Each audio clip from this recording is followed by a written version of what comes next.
बिस्मिल्लाहिर्रहमानिर्रहीम अल्लाहुम्मा सल्ली अला मुहम्मद सल्लल्लाहु तआला अलैहि वसल्लम। अस्सलामु अलैकुम, welcome to 365 degrees on 365। Ladies and gentleman, यकीनन कल बड़ा दिन होगा। हुकूमत पाकिस्तान की जानिब से कल मुल्क भर में यौम तशक्कुर मनाने का ऐलान कर दिया गया है। दिन का आगाज़ इस्लामाबाद में 21 तोपों की सलामी से किया जाएगा और शुक्राने के नवाफिल भी अदा किए जाएंगे। मरकजी तकरीब इस्लामाबाद में होगी, जहाँ वज़ीर आज़म और आर्मी चीफ समेत दीगर आला सियासी और अस्करी क़यादत शिरकत करेंगे। और हम ये भी जानते हैं कि तकारीब का सिलसिला तो जारी रहेगा ही, लेकिन भारत की ज़िल्लत का सिलसिला भी जारी है। भारत को आलमी सतह पर मुसलसल ज़िल्लत और रसवाई का सामना करना पड़ रहा है। हर गुजरता दिन मोदी सरकार के लिए मुश्किलात पैदा करता जा रहा है, क्योंकि जब घर का बेदी ही लंका ढा दे तो किसी और से क्या शिकवा किया जाए। भारत के साबिक फौजी अफसर के तहलका खेज इंकशाफात ने पूरे भारत में हलचल मचा दी है, गम की लहर दौड़ गई है। वो कहते हैं कि पहलगाम में भी तैनात रहा हूं, जहां की सिक्योरिटी बहुत सख्त होती थी, मगर हमले से एक हफ्ते कबल अमित शाह ने तमाम चेक पोस्टें खत्म करवा दी। इसका क्या मतलब है आप समझ सकते हैं। वाज़ेह हो जाता है कि पहलगाम हमला खुद मोदी सरकार ने मंसूबा बंदी के साथ करवाया है। नरेंद्र मोदी और अमित शाह मकबूजा कश्मीर में दहशत गर्दी की पुष्ट पनाही कर रहे थे, कर रहे हैं और करते रहेंगे। अगर आपको मेरी बात यकीन नहीं आ रहा तो मैं आपको भारतीय फौजी की बात सुनवाना चाहूँगा कि उसने किस तरीके से मोदी का भांडा फोड़ा है, भारतीय सिक्योरिटी फोर्सेस के फेलियर को बेनकाब किया है पूरे भारत के सामने। सारे कांड मोदी के हैं। आपको बताएं कि इंटरनेशनल मैगजीन द डिप्लोमेट ने भी पाक भारत कशीदगी में भारत की शिकस्त खुर्दा और पाकिस्तान को फातेह करार दिया है। यकीनन एक और अचीवमेंट। वर्ल्ड बैंक के सदर ने भी सिंध तास मुआहदे की यकतरफा मअतली पर सवाल उठा दिए हैं। उनका कहना है कि भारत इस मुआहदे को मअतल कर ही नहीं सकता, क्योंकि इस मुआहदे में ऐसी कोई शिक मौजूद नहीं। दोनों ममालिक बाहमी रजामंदी के साथ ही मुआहदे को खत्म या तरमीम करने का इख्तियार रखते हैं, एक तरफा नहीं हो सकता। पाक भारत कशीदगी में चीन ने भी अपना हाथ खूब साफ कर लिया है। यकीनन वाज़ेह हो गया है कि चीन किस साइड पे है। अरुणाचल प्रदेश का मकाम है भारत के अंदर, उसके ऊपर चीन ने कब्जा कर लिया है, उसके 6-7 पॉइंट्स के ऊपर, और उनके नाम भी तब्दील कर दिए हैं। तकरीबन 27 मकामात हैं जो बताए जा रहे हैं, जिनको नए नाम चीन की जानिब से दी गए हैं। चीनी वजारत खारजा की जानिब से भारत के न्यूक्लियर फॉल्स फ्लैग ऑपरेशन का भांडा भी आलमी सतह पर बेनकाब हो गया। जी हाँ, हम जानते हैं कि सोशल मीडिया में भारत का एक और ड्रामा चल रहा था, न्यूक्लियर लीक, और वो तस्वीरें चला रहे थे कि भारत ने पाकिस्तान के एटॉमिक साइट्स को टारगेट किया है, जिससे यूरेनियम रेडिएशन लीक हो गई है। अनबिलीवेबल। खैर, खबर यह है कि इंटरनेशनल एटॉमिक एनर्जी एजेंसी ने भी पाकिस्तान की एटमी तंसीबात को महफूज करार दे दिया है। तर्जुमान के मुताबिक पाक भारत जंग में पाकिस्तानी तंसीबात पर कोई हमला नहीं हुआ है, जबकि भारत के ब्रह्मोस मिसाइल डिपो को पाकिस्तान ने तबाह किया है। उन्होंने कंफर्म किया, मतलब भारत का एक और झूठ आलमी सतह पर बेनकाब हो गया है। और हम इससे पहले डोनाल्ड ट्रंप की मैं बात करूं, ये याद रखना चाहिए कि तर्जुमान दफ्तर खारजा ने भी जो आज हमें ब्रीफिंग दी है, शफकत अली खान साहब ने उन्हें बताया है, याद भी दिलाया पूरी कौम को कि किस तरीके से भारत में पहले भी जो रेडियो एक्टिव मटीरियल था जिसका नाम है कैलिफोर्नियम, वो पकड़ा गया है तकरीबन $10 करोड़ का। एक बार चोरी नहीं हुआ ये रेडियो एक्टिव मटीरियल, 3 बार चोरी हुआ है। इसके अलावा रेडियो एक्टिव डिवाइस भी भब्बा एटॉमिक रिसर्च सेंटर से पिछले साल ही भारत में चोरी हुई है। हुआ यह है कि भारत में बहुत ज़्यादा nuclear material, radio active devices चोरी और गायब होते रहे हैं। और मुझे अब लगता यह है कि दुनिया में जब भांडा फूटेगा तो भारत ये झूठा इल्ज़ाम दोबारा पाकिस्तान पर लगाए। मैंने कहा था ना कि पाकिस्तान ने ये लीक किया है, लेकिन हकीकत यह है कि भारत उसको लीक कर चुका है और ये प्रॉब्लम बनेगा आने वाले वक्त में। इसीलिए भारत अभी से एक कवर अप स्टोरी लेकर आ रहा है। आपको यही बताएं कि अमेरिकी सदर डोनाल्ड ट्रंप ने दिल्ली को एक और झटका दिया है, और वो झटका ये है कि वो इंडिया बड़ा खुश था कि हम आईफोन्स प्रोड्यूस करेंगे। खबर ये आई है कि आईफोन की पैदावार भारत ट्रांसफर नहीं होगी। डोनाल्ड ट्रंप ने फैसला कर लिया है, कहते हैं कि आईफोन अमेरिका में ही असेंबल और बिल्ड किए जाएंगे। सदर ट्रंप ने इस बयान से इंडिया बड़ा परेशान, लेकिन एक बयान उनका ईरान के लिए भी अच्छा है। वो कहते हैं सदर ट्रंप ईरान के साथ मुज़ाकरात के लिए तैयार हैं, उन्होंने ग्रीन सिग्नल दे दिया है।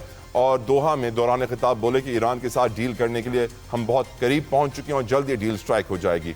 वहीं हम ये भी जानते हैं कि ईरानी सरकारी अहदेदार का ताज़ा बयान जो सामने आया है, वो कहते हैं कि अगर अमेरिका ईरान से भी तमाम पाबंदियां हटा देता है तो वो भी अपना जौहरी प्रोग्राम हमेशा के लिए बंद करने को तैयार हैं। बड़ी पॉजिटिव डेवलपमेंट है पूरे खित्ते के लिए, दुनिया के लिए, और मैं समझता हूँ कि इनको आगे बढ़ना बहुत ज़रूरी है। बात करें अगर पाकिस्तानी सियासी मामलात की, तो सेनेट के आज के इजलास में अपोजिशन लीडर शिबली फराज हम जानते हैं कि केपी असेंबली के सेनेट इंतखाबात पर उन्होंने सवाल उठाए हैं कि वहाँ क्यों नहीं इलेक्शंस हो रहे हैं। दौरान तकरीर बोले अभी सिंध से नए सेनेटर्स मुंतखब होकर आए हैं, पंजाब में भी खाली नशस्तें पड़ी हुई हैं, इंतखाबात होने वाले हैं, खैबर पख्तूनख्वा की नशस्तें खाली जो पड़ी हुई हैं उनके साथ सौतेली माँ जैसा सलूक क्यों किया जा रहा है। बात करें अगर हुकूमत और अपोजिशन की जारी मुज़ाकरात की, तो एक तरफ ज़राए का कहना है कि इमरान खान ने मुज़ाकरात के लिए ग्रीन सिग्नल दे दिया है, तो दूसरी जानिब बैरिस्टर गौहर का कहना था कि असेंबली में वज़ीर आज़म ने मुज़ाकरात की पेशकश की थी, हम उसका खैर मकदम करते हैं, मगर ताहाल बानी PTI की जानिब से कोई हिदायत हमें नहीं मौसूल हुई। लेकिन एक बात तो वाज़ेह है,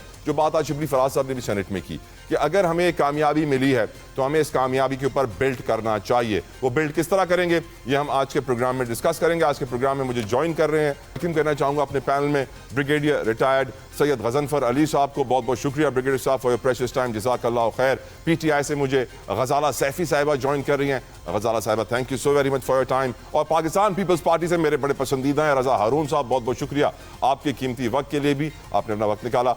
गजनफर साहब, अब मैं डिस्कशन का आगाज आपसे करना चाहता हूं। सर, ये जो न्यूक्लियर लीक का झूठा ड्रामा किया भारत ने, जो आखिरी फिल्म आई है उनकी तरफ से, जिसके बाद IAEA ने भी पाकिस्तानी एटॉमिक साइट्स को सेफ करार दे दिया, और जो वो कह रहे थे कि रेडिएशन लीक हो गई है, बड़ा मसला हो गया पाकिस्तान में, वो सब झूठ निकला। एट द सेम टाइम हम ये भी जानते हैं कि जब डोनाल्ड ट्रंप ईरान से सालसी की बात करता है तो अगेन एटॉमिक पावर और एटॉमिक चीज़ें डिस्कस होती हैं। तर्जुमान दफ्तर खारजा ने आज पाकिस्तानी कौम को याद दिलाया कि भारत में 3 दफ़ा कैलिफोर्नियम चोरी हो चुका है, worth $100 million. Radio active devices Bharat के एटॉमिक सेंटर से चोरी हो चुके हैं, तो वहाँ पर एटॉमिक चीज़ें, केमिकल्स लीक हो चुके हैं। लेकिन आजकल के दौर में ये बहुत डिस्कस हो रहा है, कोई ख़तरा तो नहीं है ब्रिगेडियर गजनफर अली साहब? जहाँ तक पाकिस्तान के आपने चूँकि न्यूक्लियर एसेट्स की बात की और इंडिया जो है तो किराना हिल्स के हवाले से बात कर रहा है, जी जी, तो पहली बात तो ये है कि इंडिया को शायद पता नहीं है, मैं उसको कहना नहीं चाहता, उसको इंडिया को पता ही नहीं है ना, उनके पास कोई नॉलेज है कि किराना हिल्स में एक्चुअली है क्या चीज़। ओके, ये तो वो एक प्रोपेगेंडे के तौर पे उस चीज़ को लेके चल रहे हैं, और उसके ऊपर आपको पता है IAEA का बयान 3-4 जगहों से आ गया और उन्होंने कह दिया कि there no nuclear leak any sort. असल में इंडिया के अंदर से इतनी न्यूक्लियर लीक्स हुई हैं, अगर आपको याद हो 1984 में इंडिया में भोपाल के शहर में एक बहुत बड़ा गैस केमिकल डिजास्टर हुआ था, जिसके अंदर कोई 30,000 से 40,000 लोग मर गए थे, और कोई आई थिंक 45 टन जो थी अपना डेंजरस गैस थी मिथाइल एशोनेट जो वहाँ पे रिलीज हुई थी, और पूरा शहर जो, तो ये इंडिया की ये हिस्ट्री है। उसके बाद अगर वहाँ पे आप रेडिएशन मटेरियल की, जिसमें सेंट्रीफ्यूज भी है और जिसमें प्लूटोनियम भी है, उसकी चोरी पे जाएं तो आपको मेरा ख्याल है कोई 365 वाक़यात तो मिलेंगे वहाँ पर, तो उससे ज़्यादा वाक़यात में। फिर उनका एक अपना एक प्लांट का एक डायरेक्टर था, उसका PA जो है वो भाग के अमेरिका चला गया, गालबन अमेरिका, बड़ी पुरानी बात है, और फिर वहाँ जाके उसने काफ़ी सारी चीज़ें जो हैं वो इंडिया के एटॉमिक प्लांट के बारे में लीक की थी। उसके बाद वहाँ से चोरी बेताशा दफ़ा चीज़ें हुई, कार्बाइड चोरी हुआ और पता नहीं क्या क्या चीज़ें, इवन वहाँ पे न्यूक्लियर मटीरियल, न्यूक्लियर जो रॉड्स होती है ना, वो तक चोरी होके वहाँ पे मुख्तलिफ इलाकों में बिक रही थी, क्योंकि उनका एक रिकॉर्ड ऐसा है। और पाकिस्तान का एक बहुत कंसिस्टेंट किस्म का रिकॉर्ड है over a period of time, और उसके लिए मतलब जनरल खालिद क़दवाई होते थे, ऑल क्रेडिट टू हिम, कि दुनिया की तमाम एजेंसीज ने, बल्कि यहाँ तक हुआ कि लोगों ने बहुत सारी प्रेजेंटेशन में कहा कि जी अगर आपने कोई मिसाल लेनी है तो पाकिस्तान के जो न्यूक्लियर एसेट्स की जो प्रोटेक्शन है, जैसे हमने एक SPD बनाया था, स्ट्रेटेजिक प्लान डिवीजन, जो ओवरलुक करता था तमाम चीज़ों को, और एक हमने एक बहुत हैवी और बड़ा एफिशिएंट इनके ऊपर एक इंटेलिजेंस सिस्टम है, जो सारी चीज़ें तो मैं आपसे नहीं जिक्र करता, तो इसलिए पाकिस्तान की इन चीज़ों की हर एक ने तारीफ़ की। अब इंडिया का तो देखें ना, उनकी जहनियत गंदी है। मैं और आप तरह उनकी जहनियत में नहीं जा सकते। कल कोई 4 दिन पहले की बात है, बल्कि जिस दिन ये इंसिडेंट हो रहा था उसके वो CNN का कोरेस्पोंडेंट है मैथ्यू चांस, आपने देखा होगा। जी। वो इंडिया गया हुआ था and he was standing on the site of the Rafale crash. उसने तमाम राफेल जो 1 2 3 4 करके काउंट कर दिया। उसके बाद वो इंडिया का बीजेपी का नेशनल स्पोक्स पर्सन है नलीन कोहली का वो इंटरव्यू करता है। उसने कहा कि जी आपके, मैं वहाँ गया हूँ, मैं लोगों से मिला हूँ, मैंने देखा है कितने वो तैयारे तबाह हुए। वो कहता है नहीं अगर ऐसी कोई बात होती तो हम बता दें। आप मुझे बताइए, झूठ का भी एक लेवल होता है ना, जो इंसान जलालत के चीथड़ों से नीचे गिर जाए। बिल्कुल ठीक सर, ये साइकोपैथ है। राइट ब्रिगेडियर साहब। मैं आपको कहने के बताऊं, कभी आपको टाइम हुआ तो मैं ब्रिगेडियर साहब हिंदू फोबिया का वर्ड यूज क्या करें ब्रिगेडियर साहब? मैंने आपसे पहले भी रिक्वेस्ट की है, we need to use this word. नहीं है ये है फैशिज्म, ये मुदीता है। हिंदू सारे खराब नहीं है, लेट मी टेल यू, बड़े अच्छे लोग हैं। सर क्या मुसलमान सारे खिलाफ हैं जो वो इस्लामोफोबिया का वर्ड यूज करते हैं? ये प्रोपेगेंडा है सर। ये हिंदुत्व और मुदीता है। ये मोदी जो गलाजत से भरा हुआ जो इंसान है ना, जी सर, इसके बाप का नहीं पता कि अलाउ मी मैं रजा साहब को भी शामिल गुफ्तगू करूं, हमारी बहन भी इंतजार कर रही है। रजा साहब, आपकी नज़र में वैसे आपका ग्रीन कुर्ता बहुत खूबसूरत लग रहा है, यकीनन आप ये कल भी पहनेंगे, यौम तशक्कुर का दिन है। मैं पूछूंगा आपसे कि आप किस तरह सेलिब्रेशन करेंगे कल। लेकिन ये जो न्यूक्लियर का ड्रामा है, आज हमारे फॉरेन ऑफिस के स्पोक्स पर्सन भी कहते हैं कि हमें न्यूक्लियर डेटरेंस की जरूरत नहीं है ब्लैकमेल करने के लिए, क्योंकि मोदी ने कहा था कि हमें न्यूक्लियर से ब्लैकमेल ना करना, और फिर IAEA है और फिर उनका झूठा प्रोपेगेंडा न्यूक्लियर लीक का। योर व्यूज ऑन इट रजा साहब? मैं समझता हूं कि जिस वक्त ये न्यूक्लियर की हमने अहलियत हासिल की थी, उसका मकसद ही डिटरेंस का था। लेकिन उससे पहले हमें जो है इस बात को, आई थिंक कुछ इंटरनेट का प्रॉब्लम आ रहा है। रजा साहब की आवाज फ्रीज हो गई है। He is back. I think I can hear him. जी रजा साहब please continue, I think you're back. मैं बस ये कहता कि सबसे पहले हमें देखना चाहिए कि किसके पास क्या ताकत है, किसको किसकी हिमायत हासिल है। हमें किसी मुल्क की हिमायत की जरूरत नहीं। हाँ भाई, अल्लाह ताला की हिमायत ही चाहिए, उसी को मांगे, उसी का शुक्र अदा करें, उसकी मदद आती है तो फतह हासिल होती है। और वो फरमाता है कि फसब्बिह बिहम्दि रब्बिका वस्तगफिरहू इन्नहु काना तव्वाबा। जब तुम्हारी फतह हासिल हो जाए तो परवरदिगार की तारीफ करो, उसकी तस्बीह करो, सुभान अल्लाह, उसी से मग़फ़िरत मांगो, और बेशक वो बड़ा माफ करने वाला है। तो हमें उसी तरफ अगर हम देखते रहेंगे और वहीं अपना। रजा साहब का इंटरनेट आज जो है ना साथ नहीं दे रहा हमारा। छोड़े उठनी ताकत, बिल्कुल ठीक रजा साहब। और फिर उसी ईमान के देखिए ना, ईमान का जज्बा नहीं होता भाई, पहला भाई, बिल्कुल ऐसा ही। तो कहाँ इतनी बड़ी ताकत, इतने तैयारे, रफाल और पता नहीं क्या ढिमका, और कहाँ पाकिस्तान जिसकी मईशत भी जो है वो अभी बड़े सहारे हैं, उसको बड़ी हमारी मजबूरियां हैं, क्या मुकाबला है। लेकिन क्या बिल्कुल ठीक रजा साहब, आपकी आवाज़ बार बार फ्रीज हो रही है। लेट मी गो टू गजाला सैफी साहिबा। गजाला साहिबा, आपकी नज़र में ये न्यूक्लियर का ड्रामा भारत इतना क्यों कर रहा है, और मोदी को न्यूक्लियर की थ्रेट से डर इतना क्यों लग रहा है? गजाला सैफी साहिबा। बहुत शुक्रिया जी। असल बात यह है कि मोदी जो है, नाम ही ऐसा है कि he tried to be moody with his country but he lost all the moods। Pakistan के ऊपर जो इन्होंने मैली नज़र डाली है, और हिंदुत्व सोच का मैं हमेशा नाम लूँगी, क्योंकि हिंदुत्व सोच पे ही हिंदुस्तान कायम है।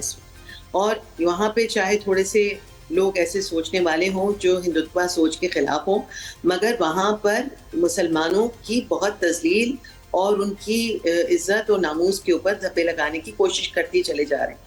कश्मीर का स्टेटस ख़राब करने के बाद, उसका डिज़ोल्व करने के बाद, इन्होंने कोशिश की कि कश्मीर के अंदर हिंदुओं को आबाद किया जाए, और वहाँ पर जिस किस्म के स्लोगन्स इन्होंने लगाए और वहाँ की जो तहरीम और तकरीम के ऊपर जो धब्बे लगाने की कोशिश की गई, वहाँ की ख़वातीन का जिस तरह से नाम लिया गया, वो एक टैलेंटेड मोस्ट इंटेलिजेंट लोग हैं कश्मीर वाले, और उन पे एक मुसलसल कोशिश कर रहे हैं। यूनाइटेड नेशंस की जितनी भी खिलाफ वर्जी इन्होंने कोशिश की है करने की, उसमें ये किसी हद तक कामयाबी हो रहे थे।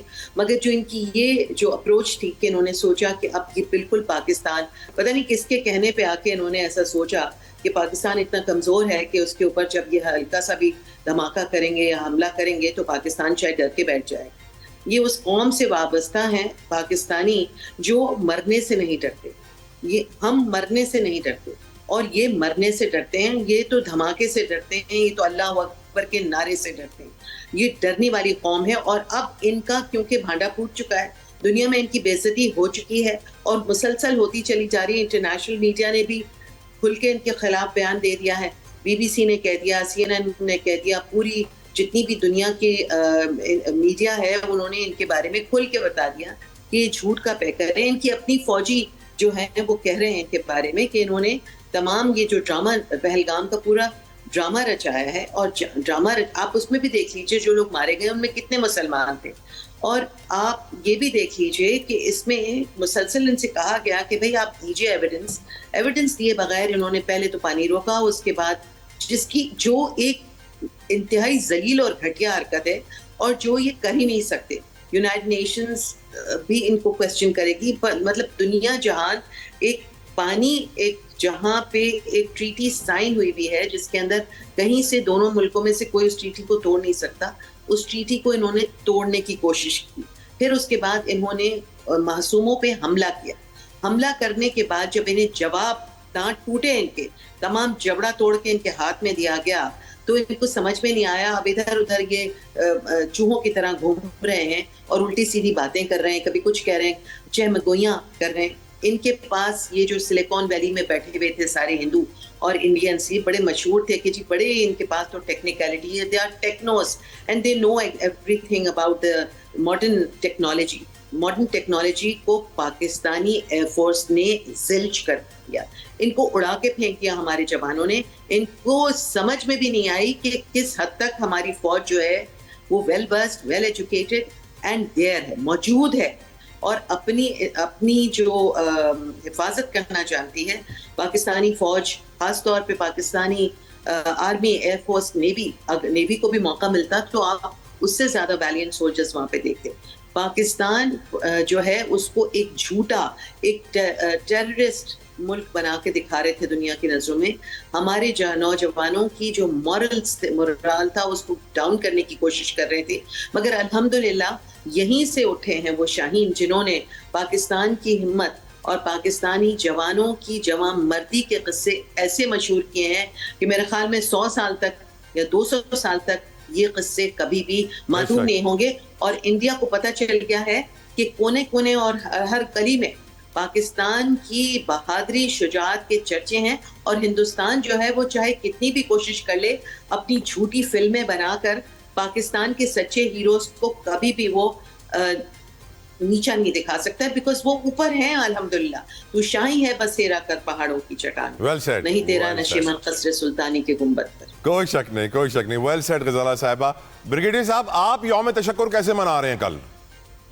मैं तो जिस दिन से ये इंसिडेंट क्राइसिस शुरू हुए थे और जिस दिन से पाकिस्तान एयरफोर्स ने जो कुछ किया था, मैं तो उस दिन से रोजाना हर नमाज के बाद यौम तशक्कुर मनाता हूँ, क्योंकि मैं एक बात का बड़ा फॉलोअर हूँ, मैं इस पर बिलीव करता हूँ कि जिस तरह से दो JF-17 थंडर और उसके पीछे एक JC-10 जो उनको इलेक्ट्रोमैग्नेटिक कवर दे रहा था, जिस तरह से वो स्नीक करके अंदर गए इन्फिल्ट्रेट हो, that was a suicidal mission. और जिस हाइट से वो नीचे आके उन्होंने S-400 की बैटरी को तबाह किया है, बरामोस की साइट को तबाह किया। आपको पता है आदमपुर जो है वो भारत का दूसरा बड़ा एयरपोर्ट है और उसके अंदर जो अंडरग्राउंड हैंगर्स बने हुए हैं वो एशिया में सबसे बड़े हैंगर्स हैं। और इसी तरह उधमपुर पे जो साइट्स लगी हुई है, जो S-400 का जो बैटरीज लगी हुई थी, वो इंडिया को एक पूरे का पूरा एयर डिफेंस कवर प्रोवाइड कर रही थी। तो उसको ब्रेक करके जाना और फिर पूरे के पूरे सिस्टम को डैमेज करना, फिर 74 जहाज़ों का आके 34 जहाज़ों के मुकाबले में 1 घंटे तक डॉग फाइट करना।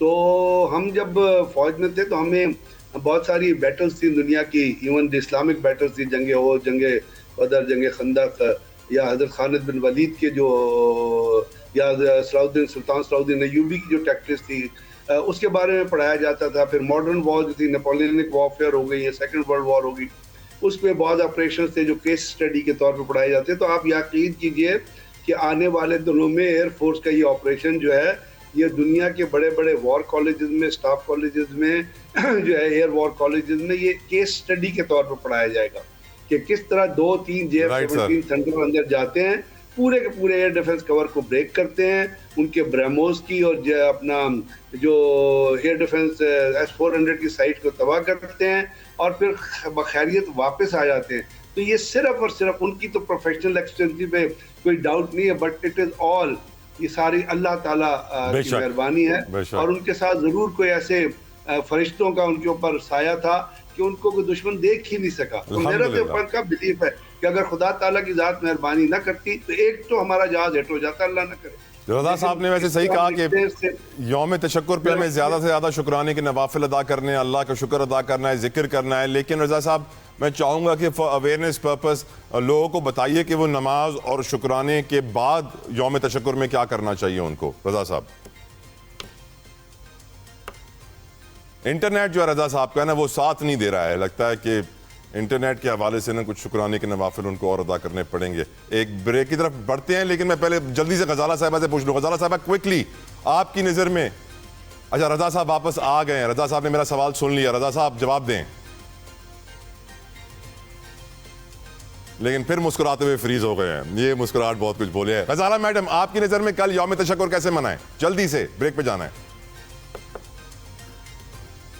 देखिए, यौम तशक्कुर के लिए पाकिस्तान का जो सबसे बड़ा इस वक्त लीडर है, जो अवाम जिससे मोहब्बत करती है, देखिए इस वक्त अवाम की जो नज़र थी वो हिंदुस्तान की हमले और पाकिस्तान के जवाबी हमले के ऊपर, और पाकिस्तान की तमाम सोशल मीडिया, तमाम पाकिस्तान तहरीक इंसाफ के वर्कर्स ने इस वक्त पूरी तौर पे अपने पाकिस्तान। बिल्कुल ठीक, मैं आपकी बात समझती हूँ। गजाला साहब, सेनेट में आज अपोजिशन के शिबली फराज साहब कहते हैं कि पाकिस्तान ने इस बात में कोई शक व शुबा नहीं है कि बड़ी कामयाबी हासिल की है, पर इस कामयाबी के जरिए पाकिस्तान को अपने दीगर अहदाफ भी हासिल करने चाहिए। We should build on this success. और यकीनन उनका एक बड़ा वैलिड पॉइंट है, मैं एग्री भी करता हूँ कि हमें कुछ ऐसा करना चाहिए कि जिसके बाद भारत कभी हमें अपने पानी बंद करने की धमकी ना दे सके, भारत कभी पाकिस्तान में दहशतगर्दी ना कर सके, जो इकोनॉमिक हिटमैन है वो हमारी मईशत को नुकसान ना पहुंचा सकें। इसी के ऊपर गुफ्तगू करते हैं। ब्रिगेडियर गजनफर साहब, आज बहुत सारे लोग स्पेशली PTI वाले कहते हैं कि अगर पाकिस्तान ने इस कामयाबी के साथ साथ अंदरूनी कामयाबी भी हासिल कर ली होती और इमरान खान को रिहा कर दिया होता जेल से, तो शायद दुनिया में एक बड़ा अच्छा इमेज जाता कि पाकिस्तान अपने इंटरनल मैटर्स के साथ भी इस वक्त आगे बढ़ रहा है, उनको रिजॉल्व कर रहा है मुफाहमत और रिकन्सिलिएशन के जरिए, और वो अंदरूनी अपनी कमजोरियां भी खत्म कर रहा है, और इसे एक अच्छा इमेज पाकिस्तान का जाता दुनिया में। आपकी इस पे क्या राय है? How do we build on this success? Brigadier Ghazanfar Ali साहब। ये तो सक्सेस पे बिल्ड करने के लिए सबसे पहली जो जरूरत है, अहम जरूरत है, वो हमें हमारी अपनी पॉलिसियों में कंसिस्टेंसी होनी चाहिए। इस दफा आपने देखा कि आर्मी, एयरफोर्स और नेवी, मैंने 65 की वॉर भी पढ़ी है, 71 की वॉर भी पढ़ी है पाकिस्तान के अंदर। मुझे 65 की वॉर में, 71 की वॉर में हमें इंटर सर्विसेज क्या, विद इन सर्विसेज भी कोऑर्डिनेशन बाद जगहों पे नजर नहीं आई। फिर कारगिल की वॉर हुई तो आपको याद है कि कारगिल की वॉर का एयरफोर्स को पता ही नहीं था कि कारगिल में कोई जंग शुरू हो गई। इस दफा जो सिनर्जी नजर आई है उसके जरिए वो एक बहुत बड़ा एलिमेंट है सक्सेस का कि आर्मी और एयरफोर्स और नेवी ने डिटरेंट क्रिएट किया था। ऑपरेशंस कंबाइंड थे और एक दूसरे की सपोर्ट में आ रहे थे। जैसे पाकिस्तान ने सरफेस टू सरफेस मिसाइल जो फायर किए वो वो जो एयर ऑपरेशन हो रहा था उसकी कोऑर्डिनेशन के साथ वो हो रहे थे कि उधर से भी लाइन ऑफ कंट्रोल को भी टाइट रखा हुआ था और बाकी जगहों से पाकिस्तान एयरफोर्स है वो अपने अहदाफ हासिल कर रही थी। तो हमारी एक तो पॉलिसी में कंसिस्टेंसी होनी चाहिए। दूसरी बात ये याद रखिएगा, ये J-10C जो जिसने इतनी कामयाबी दी थी है, जिससे आपने PL-15 मिसाइल लॉन्च किया, ये इमरान खान के ज़माने में ही पाकिस्तान में आया था और उन्होंने इसका इनॉग्रेशन की थी। तो तीसरी चीज़ आपने जो फरमाई वो ये है कि जी अगर इंटरनल हालात ठीक हों और अगर आप जो कह रहे हैं उसके ऊपर अमल हो जाए तो वाकई पाकिस्तान का एक बहुत पॉजिटिव इमेज बाहर जाएगा और इसके ज़रिए हमें अपने इंटरनल जो चीज़ें हैं उनको भी कंट्रोल करने में मदद मिलेगी। लेकिन उसमें दोनों साइडों का अंडरस्टैंडिंग, इवन इमरान खान साहब की understanding towards the national matter और कोई रिकन्सिलिएशन प्रोसेस के लिए उनका भी एटीट्यूड होना चाहिए और गवर्नमेंट का भी एटीट्यूड होना चाहिए। तो जब आपके अंदर होमोजेनिटी होगी और इसके ऊपर जो सक्सेस है इसके ऊपर बिल्ड कर, देखिए आज जो हम दो चीज़ें हैं, एक तो हम एक्सटर्नल फ्रंट पे हम किस तरह हैंडल करते हैं इन तमाम चीज़ों को, यानी डिप्लोमेटिक फ्रंट पर किस तरह हैंडल करते हैं, हम दुनिया को किस तरह ये बताते हैं कि जी इंडिया दहशतगर्दी में पाकिस्तान की गर्द इन्वॉल्व है। हमें सीज फायर माहदे के अंदर जब हम करें तो हमें ये बात शामिल करनी चाहिए कि ये बार बार जो इंडिया के अंदर अटैक होते हैं और उसको पाकिस्तान के ऊपर जो मलबा फेरता है वो ठीक नहीं है। इंडिया के अंदर खुद इतनी इंडिपेंडेंस स्ट्रगल चल रही है और आपको पता श्रीलंका में चर्च पे हमला हुआ था, वो जो बम्बार था वो इंडिया के अंदर से गया था, वो पाकिस्तान से तो नहीं गया था। वहाँ पे एक बाकायदा ISIS की तंजीम मौजूद है और आज भी मौजूद है। और ये राजौरी का जो आपने ट्रेनिंग सेंटर तबाह किया है इंडिया का, राजौरी में जो था, ये मैं बड़े अरसे से हम पॉइंट आउट कर रहे थे कि यहाँ पे दहशत गर्दों को ट्रेनिंग दी जाती है। वो दहशत गर्द जो पाकिस्तान में लॉन्च करते थे, जिसमें BLA के लोग थे, BNA के लोग थे, जो यहाँ जाके ट्रेनिंग हासिल करते थे, इनमें इनके जो लीड, इनके जो वो हैं जावेद मैंगल और वो RBR मरी, ये सारे यहाँ पे रहे हैं इस सेंटर के अंदर। ये बहुत बड़ा सेंटर है और इसके अंदर वो लोग भी ट्रेन होते थे दहशतगर्द जिनको इंडिया अपने मुल्क में दहशतगर्दी के लिए इस्तेमाल कर रहा है। अब पहलगाम में जो कहते हैं 4 दहशतगर्द हैं और आपने खुद एक फौजी का क्लिप सुनाया, उस फौजी के क्लिप के साथ अगर जो पहलगाम के वाक़े के अगले दिन बाद अब इंडियन एक्सप्रेस अखबार उठा के पढ़ लें तो उसके अंदर लिखा हुआ है कि जी पहलगाम के वाक़े के ऊपर रिपोर्टिंग की थी जी। वहाँ तो 3 लेयर्स ऑफ सिक्योरिटी थी, एक आर्मी की थी, एक CRP की थी और BSF की थी, और फिर एक टूरिस्ट ऑफिस आता था जहाँ परमिट जमा करा दे। अब वो बता रहे हैं ना आपको, फौजी के जो वो अमित शाह एक हफ्ते पहले गया, उसने 3 लेयर्स ऑफ सिक्योरिटी डाली, शायद वो उस कॉरेस्पॉन्डेंट को भी नहीं पता था जिसने वो रिपोर्टिंग की थी। वहाँ पे एक BSF का कैंप था, वहाँ से कोई आधा किलोमीटर दूर जो CRPF का एक कैंप था। तो वो जो दहशतगर्द थे जिन्होंने लोगों को मारा, वो तो उन कैंपों में चले गए ना, वो कहीं से राजौरी से ट्रेन होके गए थे, तो वो कहाँ मिलते। NIA 4-20 दिन तक किश्तवाड़ के जंगलों में उन दहशतगर्दों को जमीन खा गई, आसमान खा गया, वो चूंटी थे, वो कोई मक्खी थे जो उड़ गए। तो ये तो सवालात जो हैं ये पाकिस्तान को उठाने चाहिए और इंटरनेशनल फोरम पे उठानी चाहिए, इसकी डॉक्यूमेंट्री चलानी चाहिए और ये एक कमिटमेंट लेनी चाहिए कि आइंदा इंडिया के अंदर जो भी दहशतगर्दी का वाक़या होगा उसका जिम्मेदार इंडियन गवर्नमेंट होगी और नरेंद्र मोदी जैसा कमीना जलील दहशतगर्द होगा जो फैशिज्म का भी बाप है, जो हिटलर और मसूलिनी से भी बदतर इंसान है, जो इंसान का खून पी के खुश होता है।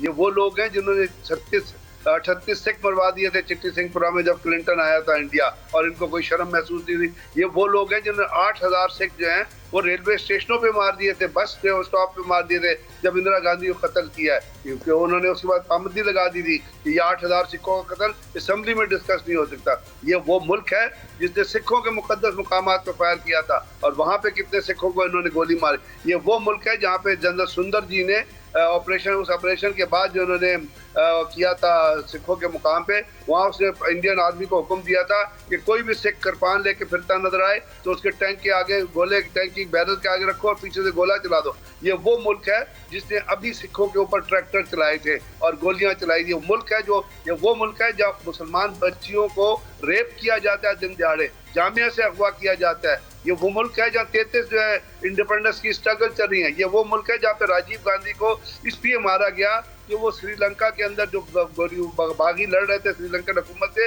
वो उनके लिए जाफना में हथियार फेंक रहा था, पानी फेंक रहा था, अपना खुराक फेंक रहा था। तो श्रीलंका जब गया तो एक पीछे से फौजी ने आके धड़ करके उसको बंदूक मारी थी, फिर उसी को एक औरत ने डेटोनेशन करके उसको तबाह बर्बाद किया। ये वो मुल्क है जहाँ पे कोई 46 से ज्यादा 50 से ज्यादा मुस्लिम कुछ फसादात हो चुके हैं। ये वो मुल्क है जहाँ गुजरात का कसाई था, उसके खिलाफ जिस तरह से इलेक्शन लड़ा था एहसान वानी, उसको इसने मार के उसकी लाश के टुकड़े करके और वहाँ पे दरख्तों में लटका दिए थे। ये वो मुल्क है जहाँ एहसान जाफरी की फैमिली जो है 1.5 घंटा गुजरात में पुलिस को बुलाती रही कि हमारे मुल्क में हिंदू बलवाई आ गए, आप हमें आगे बढ़े। ये वो मुल्क है जहाँ पर बाबू बजरंगी जैसे लोग जिन्होंने कबूल किया और वीडियो बनाई कि ये हमने मुसलमानों को जमा किया और औरतों, मर्दों, बच्चों को गुजरात में एक पेट्रोल पंप के पीछे ले गए, वहाँ पेट्रोल पंप का उनको आग लगा दी। ये वो मुल्क है जिसमें बाबू बजरंगी ने कबूल किया कि जो औरतें फैमिली वेव थी, हमने उनका फीटस काटा, उसके अंदर से बच्चा वो निकाला नौजैदा,